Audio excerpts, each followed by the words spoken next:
I'm Rhett. And I'm Link. And you're watching Behind the Brand with Brian Elliott. Nice. Hey, I'm Brian Elliott. Welcome to another edition of Behind the Brand. Today I'm here in the amazing Good Mythical Morning studios with the beautiful, can I say, Rhett and Link. Please say that. Guys, thanks for having us to your amazing studio space. This is legendary. Thanks for being here. Welcome. Well, it's my pleasure. Are you comfortable? We talked about this off on camera. I would have liked an ottoman, but that's okay. Hey, we offered an ottoman. We have a broken one that you could use. It's okay. I usually ask my guests, how'd you get this job? Well, we got engineering degrees. Yeah. Which led directly into doing this. Yeah, it was. Does that answer your question? There were many steps, but yeah, it wasn't logical. Many illogical steps, starting with getting the engineering degrees. We were in North Carolina, grew up together. Just followed the advice of our high school guidance counselor. Was like, "You're good at science and math. You should go major in engineering," because we had no idea that there was anything. If you were an entertainer making a living as an entertainer, you were like a DJ at the middle school dance. That was it. Right. That didn't pay very well. We didn't grow up with televisions. I mean, much less the internet. That's a lie. That is a Everything lie. was true until that statement. Right. But we really didn't know about the world of entertainment. Didn't have anybody that we went to high school with that like came out to Hollywood. So for us, it was just, hey, we like to make people laugh, and we did that in high school. We did that in college, but it was very just, hey, let's make videos and show them to our friends. Yeah, or let's write funny songs and perform them for our friends, kind of a thing. But it didn't seem like the kind of thing that could be a career until YouTube came along. And we were trying to sort of make a name for ourselves. That we had RhettLink.com, and we were putting our videos up there, but we didn't have a business strategy, and there wasn't really a long-term plan.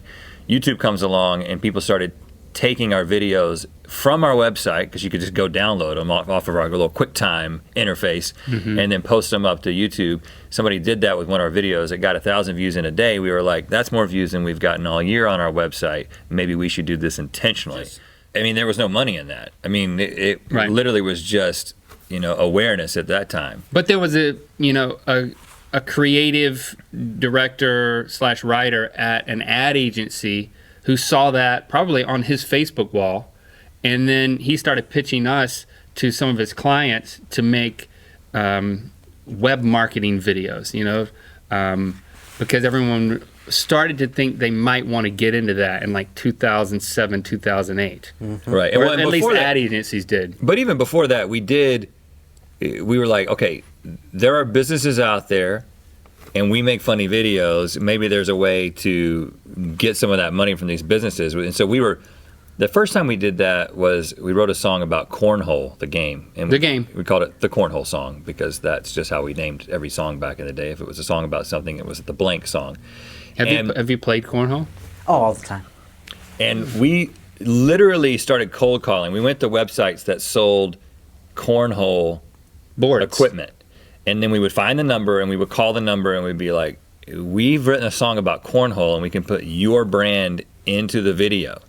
We've got the opportunity of a lifetime for you, sir or madam. No, and we talked to one lady who was just this mom who had this business in her garage, and she was like, this is way bigger than, I'm not prepared to do this kind of deal, even though I think y'all are really funny. But then we found a couple of guys, like 3 guys in Ohio, who were just starting out, about our age, doing the same thing, kind of doing something new, kind of going in together, quitting their jobs and trying something new. And they were like, this sounds like a great idea. So we literally wrote up this contract that was like this initial fee to make the video, and then some sort of CPM structure over a 2-year period.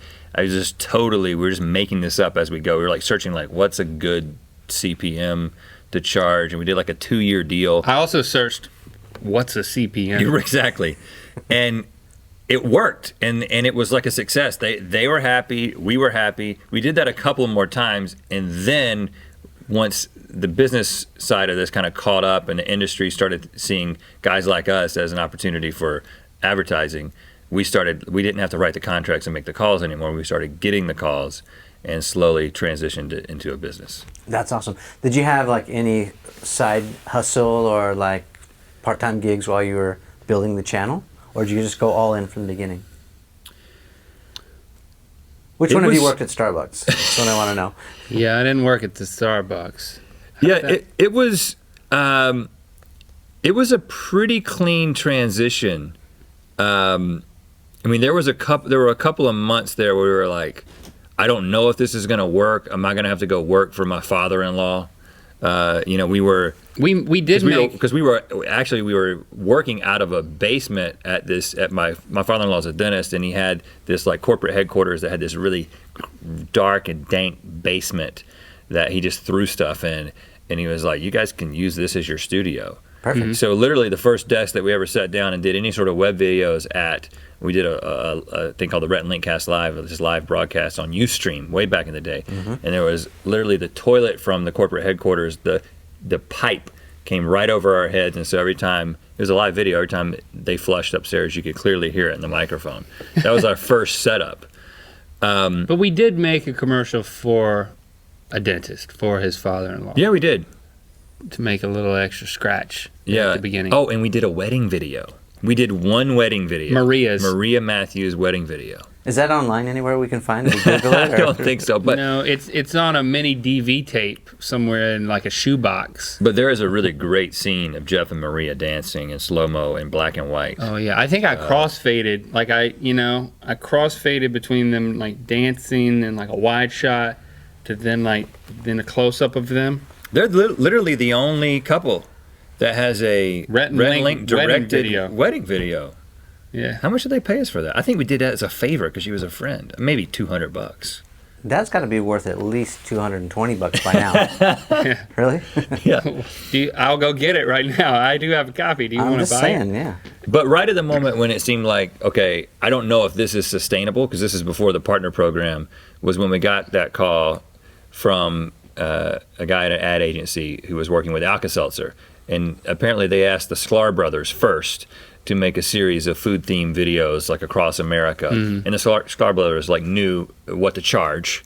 And so they said no. And then they come to us and they were like, we want you guys to make 21 videos, travel across the country for the entire summer. Yeah. And we were like, okay. We priced it very aggressive. We'll charge you, I don't know what it was. It was like $1,000 a video. It was very, very cheap at the time, but it was great money for us. And that was like the beginning of like a larger branded thing. And from then, we kind of just connected to the next project, to the next project, to the next project. Wow. So many questions. A lot of people who watch this show, they're entrepreneurs and or they're YouTube creators. They're trying to figure out what the secret sauce is. Maybe it's in that drink right now. I'd like to know. It is. No, it's not. There's no secrets there. I think it's tea. It's green tea, and green tea is shown to have lots of health benefits. For business people. It helps your brain, makes you smarter, helps blood flow to the nether regions. I read about that as well. We'll get to maybe tight pants, the correlation between back pain and tight pants in a minute, which is a good segue. But before we go there, I want to know a couple things. Maybe let's start with just some lessons learned, and then I want to break down this GMM show, and what's happening beyond that with books and other stuff. But so maybe let's get a little bit personal, and we don't get super serious because we're in a fun place. But think about 18, 19-year-old Rhett and Link. What advice would you give them today if they're starting a YouTube channel or if they're starting a new business, a venture that might not work? First of all, I say don't do it because we don't need any more competition. Yeah, that's our problem is those 18 and 19-year-olds. Yeah. And then I would say, but if you insist on doing something, I would say, as a creator, as an artist, sometimes you get in your own way because you overthink things. And, for us, it's always been about getting excited about something and then forcing ourselves to do it. I think if it were just one of us, we'd probably get inside our own head, and you can easily talk yourself out of trying things or actually creating something or seeing something all the way through. But once you get it out there, even if you're only getting 10 or 15 comments on it, maybe you can pick some little bit of wisdom that can shape the next thing you do. So, we always have a mindset of we're excited about this, let's do it, and let's get it out there so it can inform the next thing we do. And what does that creative process look like? Are you guys are you spitballing it like is it in the shower? Maybe you're on the phone talking to each other. And We you're don't shower together. No, not usually. Usually. It used to be, before we had our team in place, and today things are very systematic, and we're kind of leading the creative charge on a higher level, and we can't keep coming up with every single idea for Good Mythical Morning. That we quit doing that a long time ago. We're kind of focusing on other projects at this point. But back in the day, it was very much just.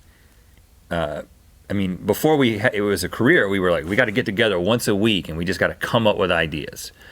So we kind of brought that engineering approach, this systematic approach. Even back then, it was a very different thing because it was just the two of us. But and then when we started, we founded our business, our LLC, Rhett Link Creations LLC, way back in the day, the first business that we started.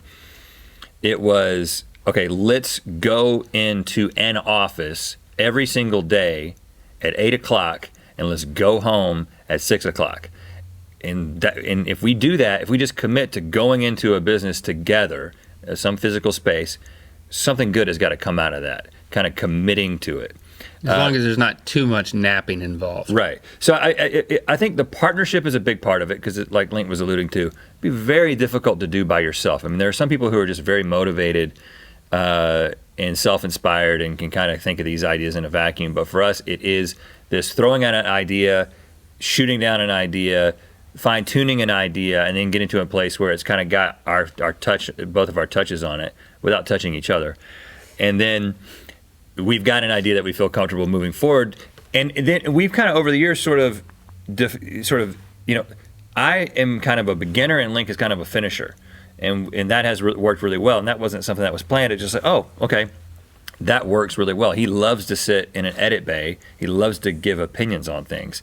I don't really like to give opinions. I kind of like to generate new ideas. And so and there's crossover between that. In high school, it's worked out really well. We would complete cross-country courses as one person. Yeah. Like Rhett would start the cross-country course, and then like the 3 kilometers later, like it would go through like we were always disqualified. It would meander through some country roads, and then at a certain point there'd be a switch where he'd go behind a tree, and then a baton. I'd come out, and I'd put the baton in my pocket because there was no baton. There was no baton for anyone else. That was just so we would know who was actually supposed to be running. That was when the runner had the baton. I had stilts, like to add like a foot, and I would run. We would never win, but I would end very strong.